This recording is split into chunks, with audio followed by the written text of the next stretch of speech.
ভাইয়ের নাম কি? ভাই আমার নাম নাইম খান অর্ণ। ভাই কোথায় পড়তেছেন? পড়ালেখা করছি আরবিতে, এখন 6 সেমিস্টারে আছি। আবার দেখলে তো মনে হয় যে একদম মানে ক্লাস 8-9 হবে। এটা আসলে কিভাবে বলবো আমি, এটা তো আসলে আমাদের হতে বা আমাদের গ্রোথ হরমোনের কিছু বা কিছু হইতে পারে, এটা আমি ঠিক বলতে পারবো হুম, না। যাই হোক ভালো, ইয়াং থাকা ভালো জি সবসময়। অবশ্যই, আমি অলওয়েজ ইয়াংই থাকতে চাই। Thank you. যাই হোক, আপনার হচ্ছে একটা প্রশ্ন ছিল ভোকাবুলারি, প্রশ্নটা করব। করেন ভাইয়া। আচ্ছা, র্যাবিট, জি, র্যাবিট মানে কি? র্যাবিট মানে তো খরগোশ ভাইয়া। না, RABBIT, খরগোশ। RABBIT, জি, র্যাবিট মানে হচ্ছে খরগোশ। খরগোশ।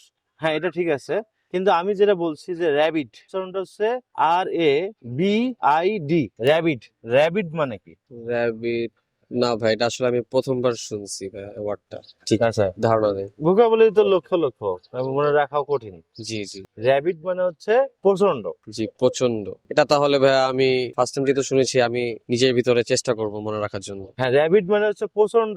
তো এটা আমরা আজকে দর্শককে কথা দিচ্ছি ইনশাল্লাহ, জি পুরো ভিডিওটা দেখলে আর কখনো এই র্যাবিট পরীক্ষা আসলে প্রচন্ড কথাটা মনে থাকবে। এমন একটা টেকনিক আবিষ্কার করতে হবে, র্যাবিট যখন আপনি উচ্চারণ করবেন বা র্যাবিট যখন পরীক্ষা আসবে জি, সাথে সাথে যেন মাথায় আসে যে এর উত্তর হচ্ছে প্রচন্ড, প্রচন্ড। মানে মনে রাখার একটা টেকনিক দিবেন।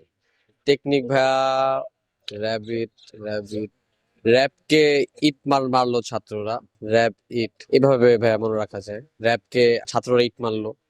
মানে র্যাব আপনি বলে ইট। যাচ্ছেন যে র্যাব মানে র্যাব পুলিশ, র্যাব জি জি, র্যাব ইট, ইট ইট, হ্যাঁ। র্যাবকে ইট মারছে ইট, প্রচন্ড ভাবে প্রচন্ড ভাবে। কলেজ ছাত্ররা, কলেজের ছাত্ররা তারা এটা প্রচন্ড বলবেন। ভাবে আহত হলো, এভাবে আমি মনে রাখতে পারি। এত সুন্দর তো আপনি টেকনিক বলছেন। জি ভাইয়া। র্যাবিট, আচ্ছা আপনি বলতেছেন মানে যে জিনিসটা দেখেন যে জি আমি উচ্চারণ করতেছি র্যাবিট, জি তাহলে আমরা যদি দুই ভাগ করি, একটা হচ্ছে র্যাব জি আর একটা হচ্ছে ইট।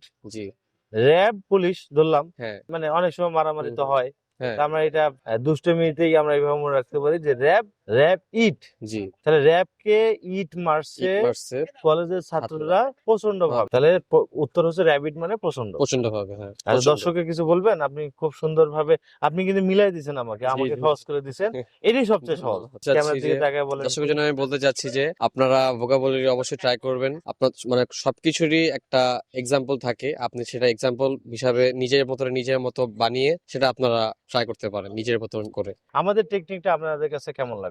ভালো লেগেছে ভাই। আচ্ছা, এইভাবে মনে রাখলে কি সহজ না একটু? অবশ্যই সহজ ভাই, এভাবে মনে রাখলে তো আশা করি ভোলার কথা না। আমরা তো প্রশ্নের ভিতর থেকে অ্যান্সারটা বের করে নিয়ে আসছি, জি আমরা জি, তো এমন না যে আমরা বাইরে থেকে না মানে না না, আমরা সেটা এটা বিকৃতি করছি। র্যাব তো লেখাই আছে, হ্যাঁ। ইট লেখা আছে, ইট। ইট, র্যাবকে প্রচন্ড ভাবে ইট মারছে, শেষ, সহজ কথা। সহজ ভাবে সেটা মনে রাখা সহজ যায়। কথা। তাহলে আপনারা যদি এসে আরো কোনো ভালো আইডিয়া থাকে আপনাদের কাছে, অবশ্যই কমেন্টস করে আমাদেরকে জানাবেন। আপনারা হয়তো বা এসে আরো কোনো সহজ আইডিয়া পাইলে, মানে যেভাবে হোক স্টুডেন্টরা যেন সবাই মনে রাখতে পারে, এটাই তো। জি ভাই, এটাই। আমি ওরকম মানে উদ্ভট কোনো কিছু ফিল হয়নি, আপনি জিজ্ঞাসা করতে মানে করেছেন, আমি অ্যান্সারও করেছি, টেকনিকও শিখলাম। সো আমি সবাইকে বলবো এভাবেই চেষ্টা করতে। ভোকাবুলারি এত কঠিন না, সো আপনারা সবাই চেষ্টা করবেন। Thank you.